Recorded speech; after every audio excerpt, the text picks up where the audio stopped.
So hi, everybody. Welcome to Bowling Green State University and our All Things Change. And we have a program here that's sponsored by Nexus for Change, as well as focused on our symposia for our doctoral program in organization development and change, where we serve professional joy through thought leadership, where we, our students and our program is all about transforming organizations, revitalizing communities, and developing human potential, advancing the best in all of us through our thought leadership, which I call passive difference making, which is making a difference while we sleep.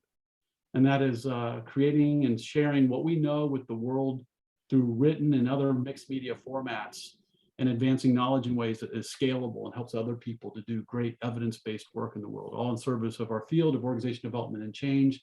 A lot of you are in different fields and may not call it that.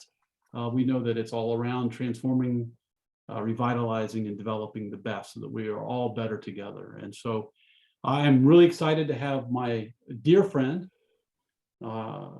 colleague, mentor, co-facilitator in our doctoral program, and faculty member, graduate faculty member, all those kind of great things. Francis, I'm really appreciative and grateful for you, and glad that you're here today.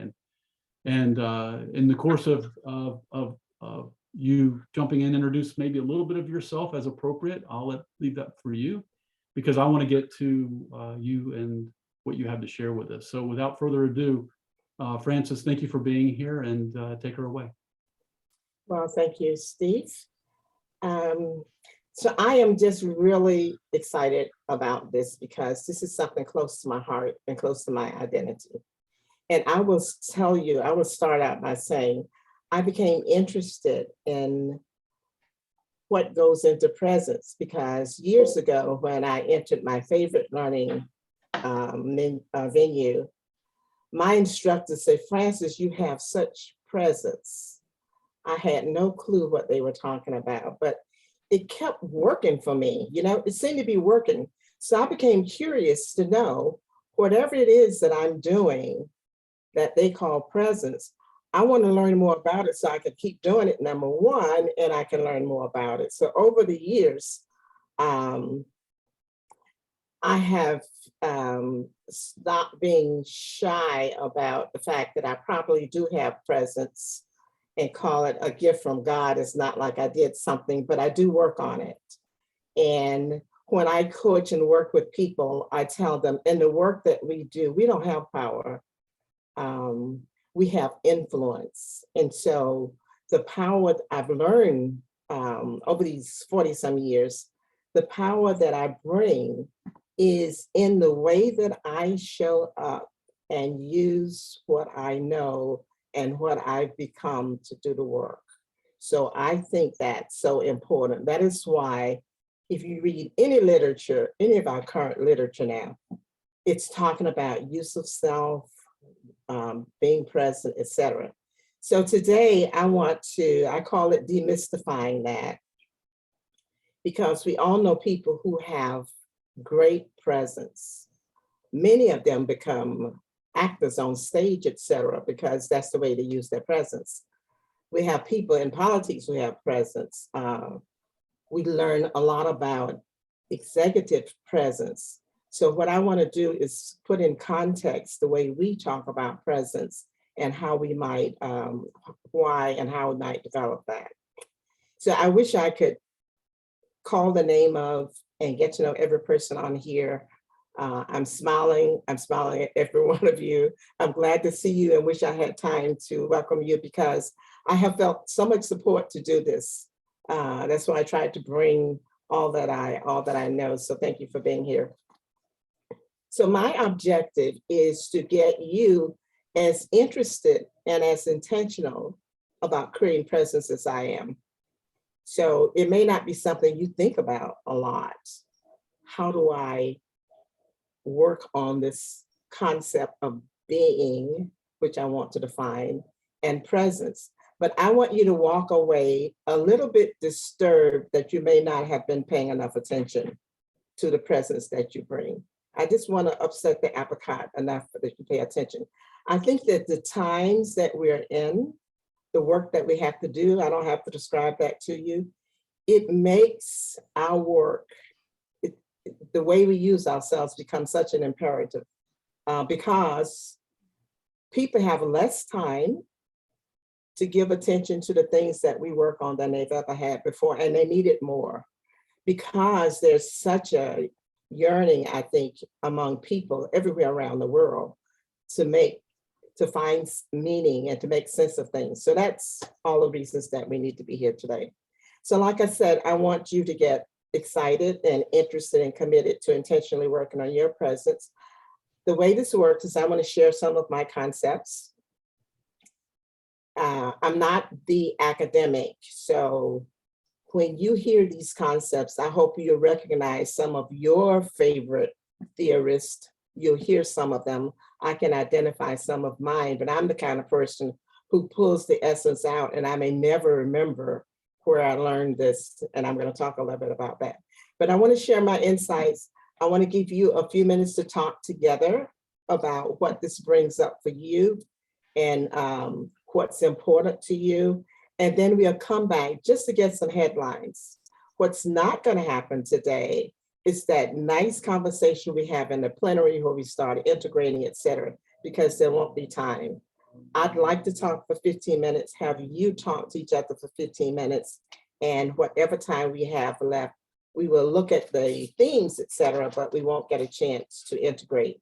And that's okay. I just want you to walk away significantly disturbed. So Frances, I'm joining people who talk about use of self and presence. Dave Jemison and Leanne Young talk a lot about how they've expanded the use of self. They use words like instrument and vehicle. I get thrilled when I read Dave Jemison's poem about you are the instrument, but I realize he describes me as an instrument. And when Leanne talks about myself as a vehicle. So I want to add some human flesh around these images of these processes today. But I join them in their talk and all the work that they've done that I've really been able to integrate, but especially the work of Otto Scharmer. I was fortunate enough to work with Otto Scharmer at the Shambhala Institute when he first came up with this notion of the blind spot. And what I realized is there was so much resonance between what Otto Scharmer talked about, what he really originally got stimulated by, and what I'd learned in Gestalt, that I've continued to embrace what he said and build on what he said. And I want to talk about the process of doing that. But I join all of the good minds who have talked about presence, et cetera. So, like I said, when I was told that I had presence, I really wanted to understand what that was all about. But there was one statement, there were a couple of statements I want to tell you about. One of them is there's a brochure from one of the programs at the Gestalt Institute, and the program is Becoming a Better Intervener. And the program purpose states, to be able to walk in any room, anywhere in the world, and make a difference with your presence. To be able to walk in any room, anywhere in the world, and make a difference with presence. Now, that doesn't give you a thrill, you need to second guess. Wouldn't we all be able to do that? And in some ways, we all do that. So what we're talking about today is when you walk in a room, you make a difference. It could be very flat. It could be very compelling, but you do make a difference when you walk into the room. All of us do have a presence because you've lived a whole life. You lived a life before you became an OD person. So you do have a presence now, and there are qualities to that. But we'll talk about how do we build upon that. So I have, I'm such a storyteller, but I have to tell you the story that I shared with Matt yesterday, because when we talk about presence, we're talking about a combination of doing and being. So I went to the dermatologist yesterday because I'm having a problem with my skin that you can't see on the screen. I went to the dermatologist. So there's the nurse practitioner who's going to work on me. And then there's the technician person who gets your information, et cetera. The technician person was a beautiful woman, but she was absolutely flat. She had no affect. It could have been my GPS saying, what medications are you taking? Why are you here, et cetera. And I was amazed how flat this woman was. And so the practitioner came in and we had a wonderful, delightful talk, and she gave me my prescriptions. She gave me information. So she said, the technician will give you your prescription. So Miss Flat walks back in and she says, okay, here are your prescriptions. She said, but I want to tell you something. We were just talking about you, you know, we just couldn't believe you. She said, are you really that old? And I said, yes, I really am that old.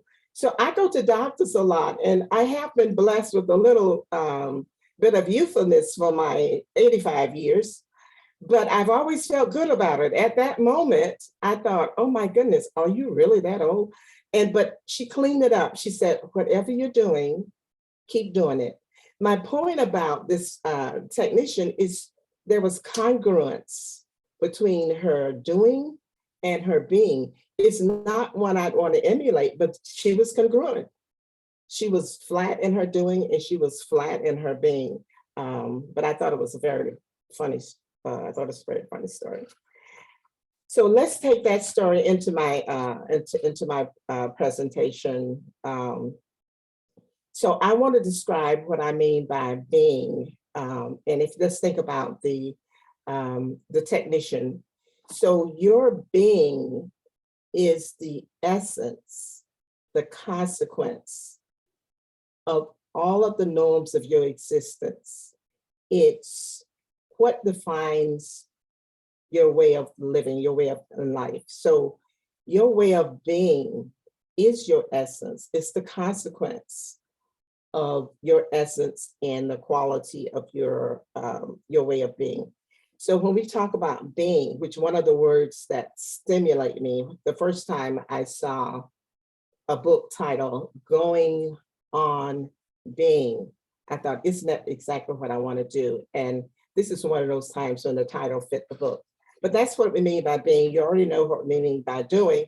So I want to now share with you almost a definition, but a context for how I talk about presence. Okay.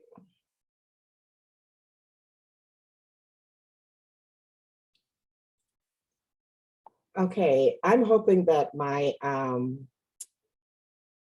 video is working and you can see my screen. Yep, we can see it. You can see the screen. Okay, so we're talking about presence, not in this communication, except we're talking about presence in the service of OD or whatever work you do under that umbrella. That's the presence that we're talking about. So this is grounded a lot in my Gestalt orientation, but presence means becoming the living embodiment, the actualization of some body of knowledge that you've decided is meaningful to you because some body of all of the applied behavior science knowledge and all of the related fields of knowledge, some set of that fits your beliefs about what's important in life and your values. So, yes. Would you like to click on the bottom right? You'll see the little presentation screen. If you want to click on that, it'll make it a full screen on your screen. So click on the bottom right and it says presentation screen. So see down on the bottom right over there by the plus and minus sign. See that little right there, right there. No, go to the left, go to the left. A little bit more, a little bit more, a little bit more. Right there. Click that. No, go right here. Slideshow. Click on the slideshow. Nope. Slideshow. Over to the right. It's okay. Right there to the right, a little bit more. One more icon. Right on my slideshow. Click on that. I just did. And okay, let me go back. I think I know how to do what you're telling me to do. So if I do right there, you're good. Okay. Okay, now I gotta now, Dr. Katie, I gotta turn off.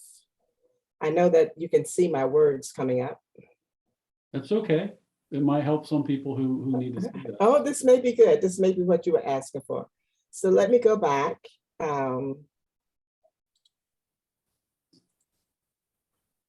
You can Okay. hit your arrow button on your keyboard, left or right. That will help you.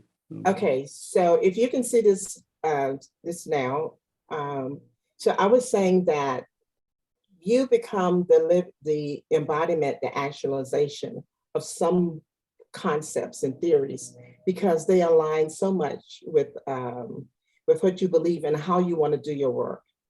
From this body of knowledge, you're extrapolating the essence and you're integrating that into other pieces of information. You're internalizing it into who you are. What you're internalizing is the essence, the message, the principles, and more important, what's the spirit of the concept or theory that I want to take with me, and you integrate all of that. And that becomes what I call your body of knowledge. This is your home among all of the knowledge available.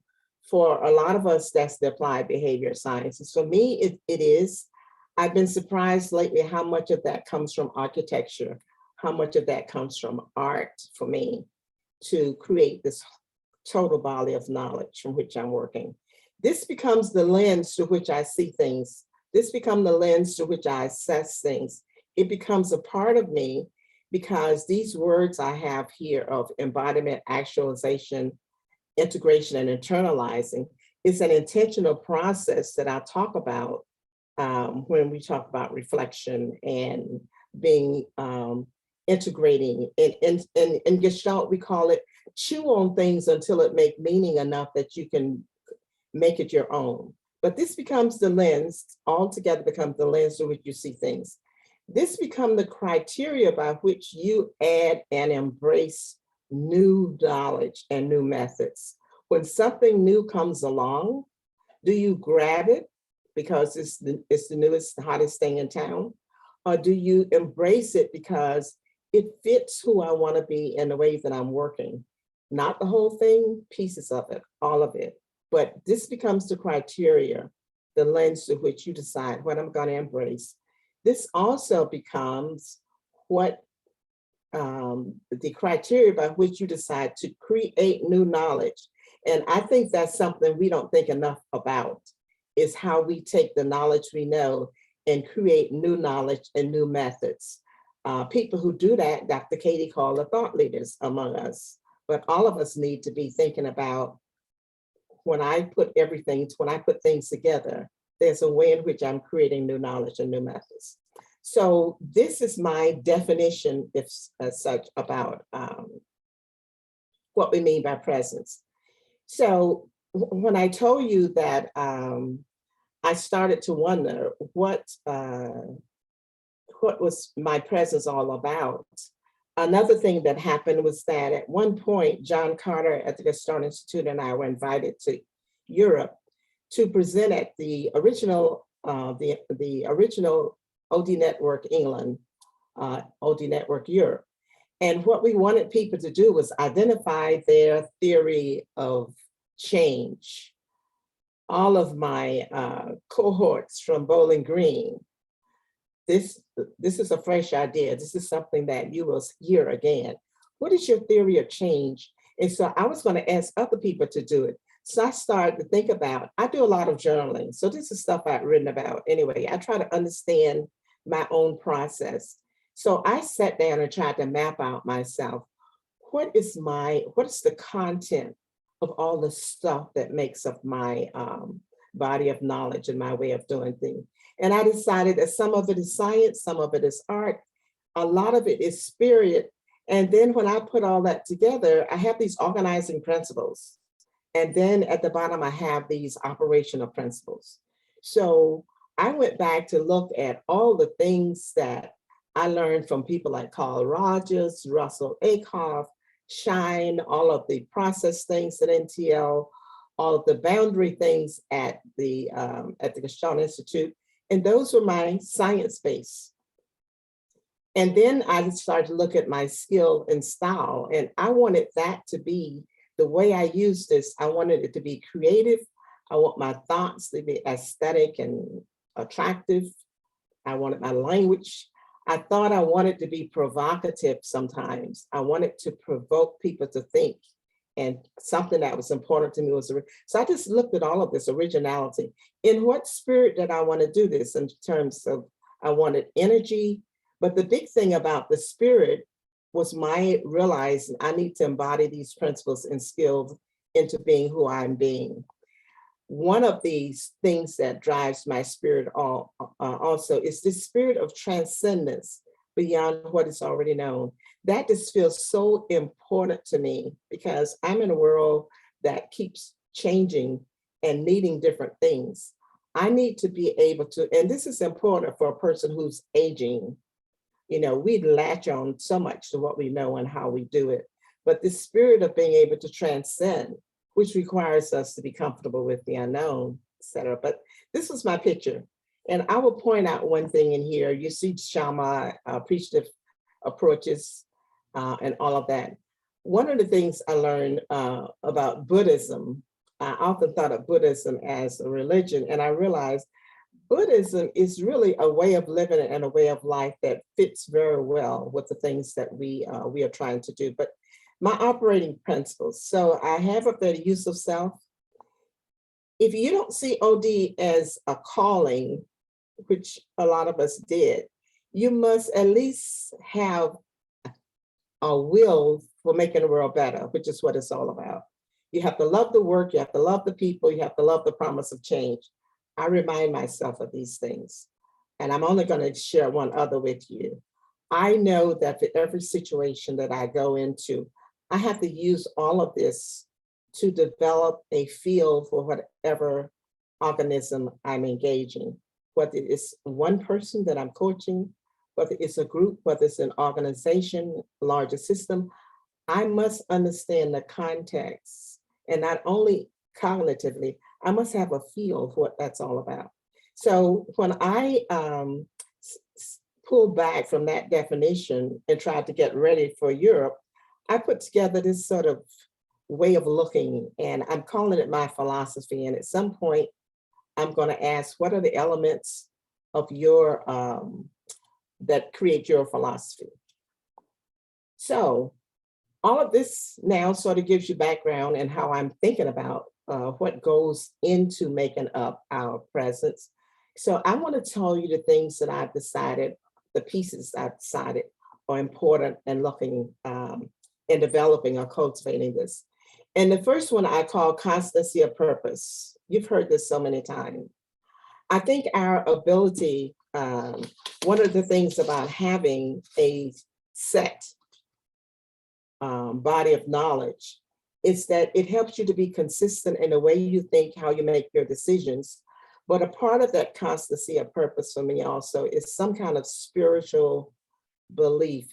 I try to understand how people operate who believe so much in knowledge, skills, technology, but there isn't some higher power that feeds you that goes beyond humanity. So that's sort of a personal thing. But when you have this constancy of purpose, what happens is people start to see congruence in who you are, what you talk about, how you talk about it.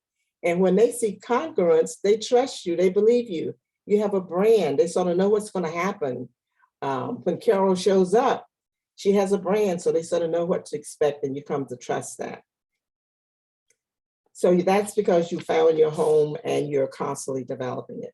So constancy of purpose is one piece of what I see in that developmental process. I can't say enough about ongoing development, becoming who you are. I would just talk to you about the main mechanism for me, the beginning mechanism was the T group, the old T group from NTL. I know a lot of people don't get a chance to do that kind of learning now, but let me tell you about a deep dive into interpersonal learning of who you are when you're not in therapy. Because in the T group, you're accomplishing so much of what. So in the T group, I felt like it really helped me to release in a number of T groups. I felt like it helped me to release who I am. So one of the things I learned in one of my first T groups, I got in touch with my anger. You know, I tried to be the nice lady, always stay above. And I suppressed so much anger that when it came out in dysfunction.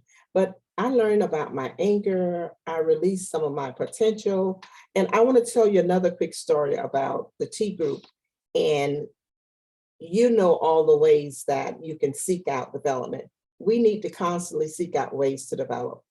So working at Exxon, which I've described to some people, I thought was so big and so overwhelming when I first got there. But when I arrived, there was a lot of turnover, and a lot of the high-performing people were leaving, walking out the door. And the way corporate bureaucracy works, they were taking their wisdom with them. I'm coming in now to help this organization grow and change. How can I capture what all of these people? So when I was in Europe, I had the opportunity to go to Oxford and study under a guy who was helping to teach you how to identify the competencies of high-performing people. High-performing people can't tell you how they do what they do, why they do, and how to make the decisions.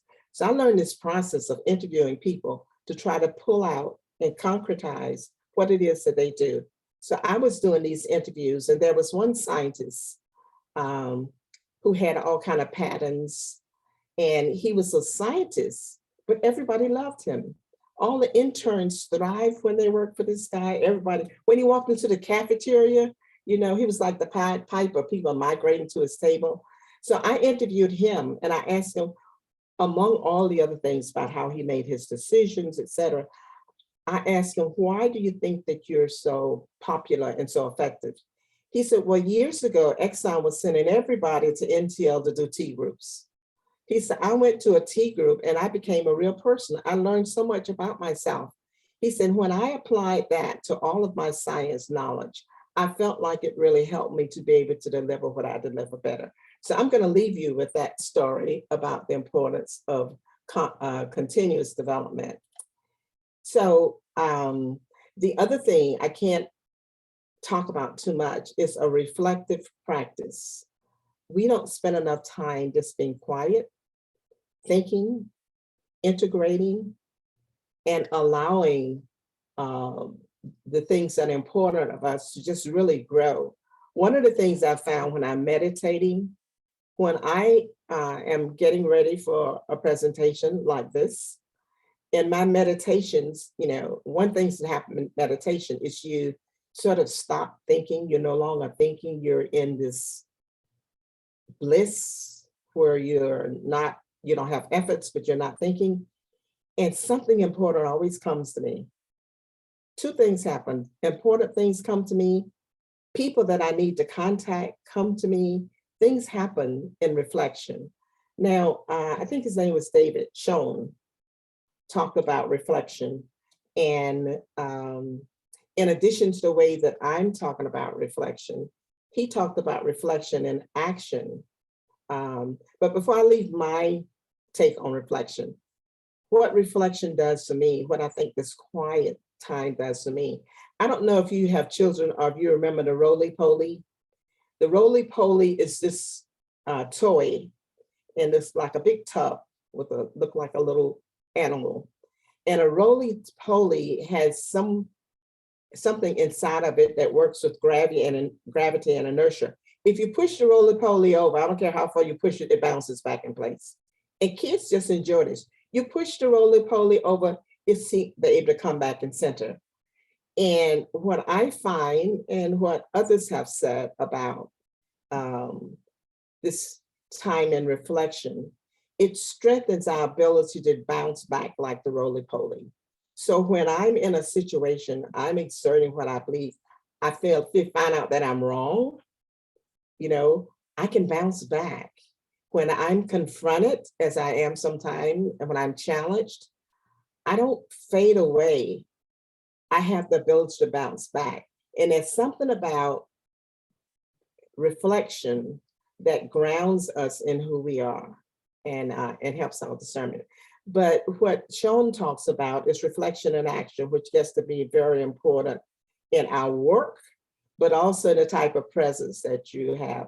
So if you can reflect as you are acting and behaving watching, and engaging. If you can also be reflective on what's happening and what I might do about it, it gives you the opportunity to act in the present moment on what's happening and for it to be timely and useful. That's reflection in action. That's a practice skill where I'm engaging. Most of the time I'm listening and I'm watching, but I'm living with these questions. What's happening now? What's important? What's the pattern that I see? What's the figure that's emerging? What kind of system dynamic am I seeing? If I can have that conversation, even as I'm engaged with people, it helps me to make timely and wise. So that's the part of what reflective processes do for us. And one of the big ones, I like the story that Otto Scharmer reports about Bill O'Brien, who was the president of Hanover Insurance for years. And Bill O'Brien used a lot of high-powered consultants in his work. So he was being interviewed once, and someone asked him, what do you see as the difference between all of these consultants and all these interventions? He said, you know what I've noticed? I don't care how bright they are, how many books. I've noticed that the quality of the interior condition of the consultants when they arrive here seems to make a difference in the quality of the impact that they make. That's about your interiority. And that's the stuff that gets developed when we're being silenced. That's about the things we do, which includes the reflective practice, the essence of some of the spirit of some of this knowledge that feeds what I call your soul. So the soul to me is like the engine that makes all of the rest of these things happen. So your interior condition, where you find peace, where you find confidence, where you find love, is one of the ways, one of the key pieces I think we need to develop when we are thinking about our presence. So when you look at all of these pieces, and I won't get a chance to talk so much about them, but this overlapping picture describes what happened when you're in that process that I talked about of integrating all of these things into who you are.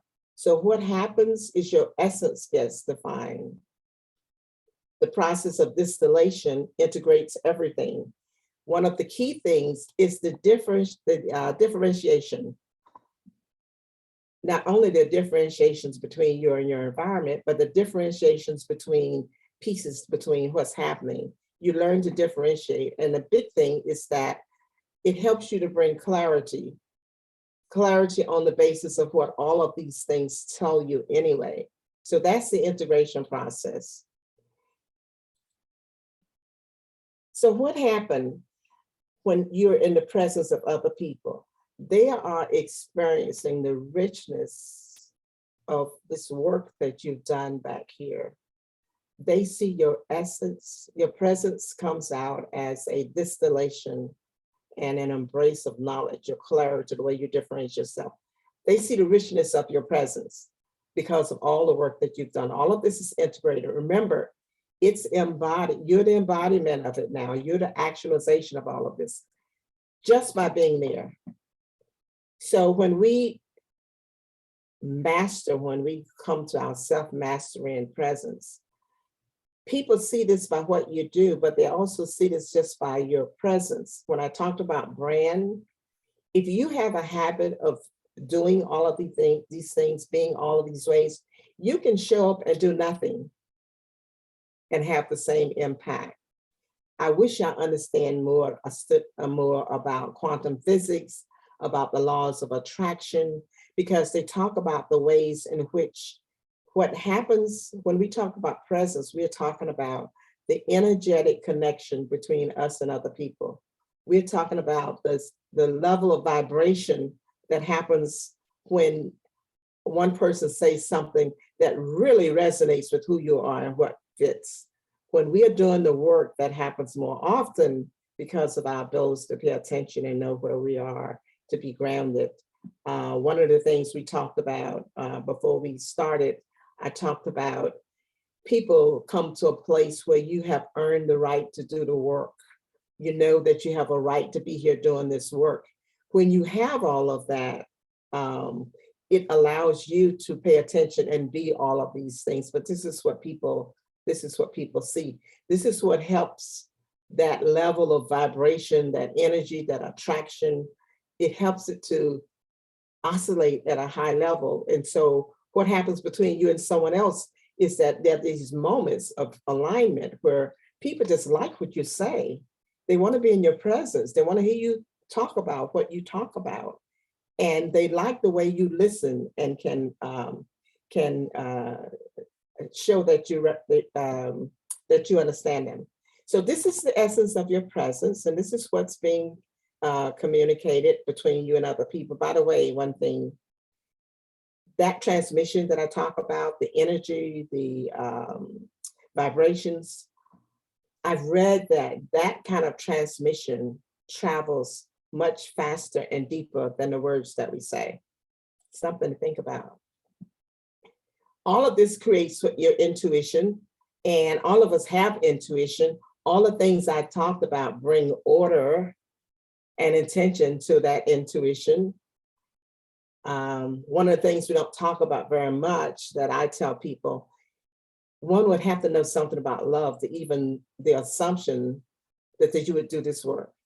Because you have to have a love for humanity, a love for people, and a love for the fact that we're going to be in ambiguity and change.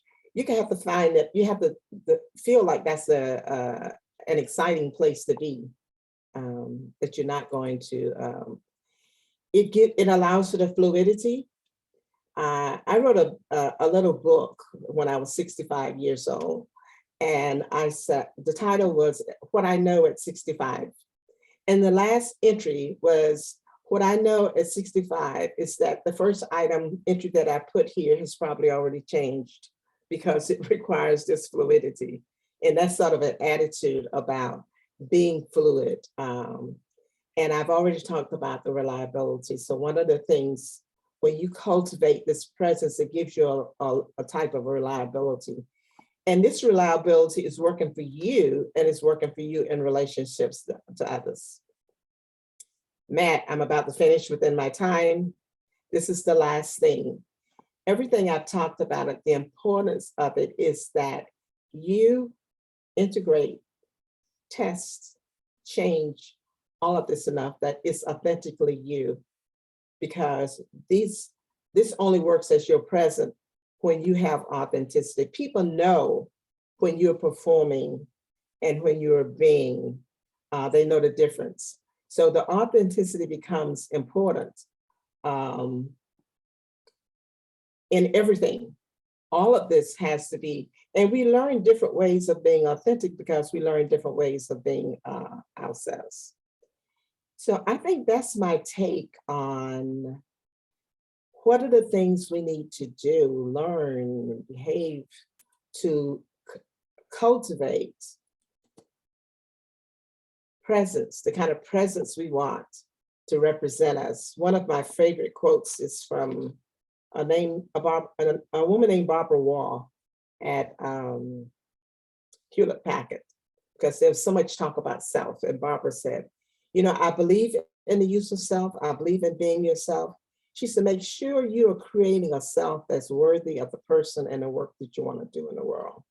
And I think that's a lot of what the presence is about, that we are constantly working to intentionally become this person. There's a lot of humility in that.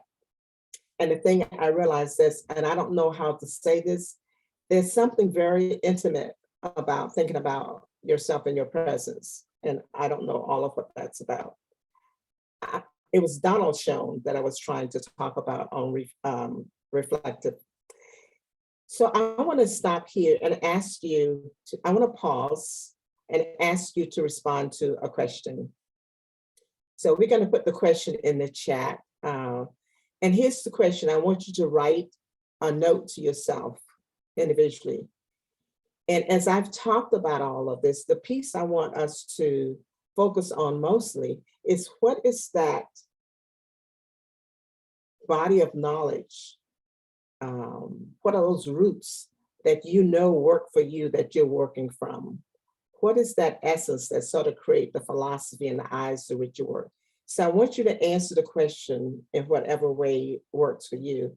So what are the roots of your compass, your philosophical grounding? And as you write about these things, try to decide why these things matter to you, because it's that they are a part of your belief, they do something for you. It's helpful to know why. So what are the roots of your philosophical grounding, and why these things matter to you? And we're going to be quiet for a full 5 gorgeous minutes for you to do that.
A few minutes.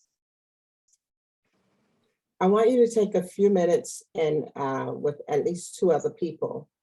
And let me tell you the purpose right now, because I realize people are going to peel off. So if you spend about 9 or 10 minutes in this conversation, it will accomplish what I wanted to accomplish. When we come back, it's just time for you to come back, say a word, and we will definitely try to send you on your way right on time. So we're going to put you into groups for just 5 or 6 or 8 minutes right now and call you back. But in the group, you're simply sharing what you can share from what you just captured. And I want to say something about the importance of what we just did. We often ask people to answer a question, put them in the group. They're only thinking what they brought. They haven't had time to even think about this question. This is a part of the being willing to be silent and being willing to pause. So we're going to put you in a few groups right now. Just sort of share what you can from what you said. You'll only be 3 people, and we'll ask you to come back. If you think you've said that before we're up, we'll be pulling you back. Okay. So that was short, sweet, and snappy. I popped into a room, and it really did work for me just to have the voices in the room. So what I would like to do is just have people say a word of what's uppermost for you right now? So what are you thinking? What's that? Let's see, I had it in a question. What was my question? What stands out now? What stands out for you right now? So if you would if you have to go, write in the chat. If not, we can have 2 or 3 people raise their hands before Dr. Katie dismisses us right at 1 o'clock. So if someone could help me notice, I'm not going to comment. I just want to put your thoughts into the room. Love for humanity comes from Mila.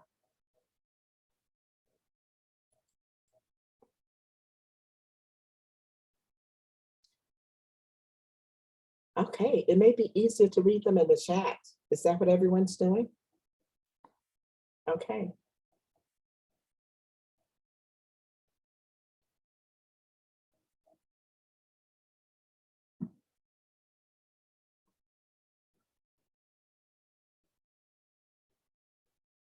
Okay, so I'm seeing just the kind of things I was hoping. I see grace and reflection, interiority.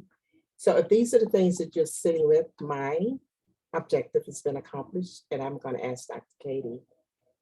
If you keep writing, we're going to behold save in the chat. It's very valuable to me, and I hope that you'll keep thinking about these things. I thank you very much for being here, Dr. Katie. Thanks. So everybody, we can give Francis finger, hello, thank you, wonderful applause. So thank you, Francis. And the journey continues. And what I mean by that is we have many more sessions like this that we'll be hosting. Francis is a part of our program, and we'll be sharing more of Francis with you all through this. So this isn't the only time. I've been putting Francis giving her notice that there's a whole group of us that are going to probably come to her neighborhood, and we're going to have a retreat near her house, and she's going to have to come over and lead a retreat with us.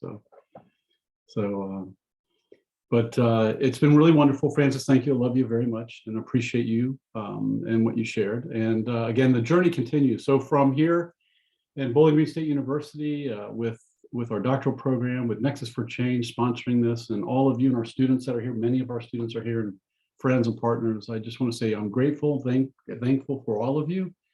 Let's sit with this. I think sometimes the best thing to do is to sit, and let's leave a little quiet time at the end of this to sit with it and reflect.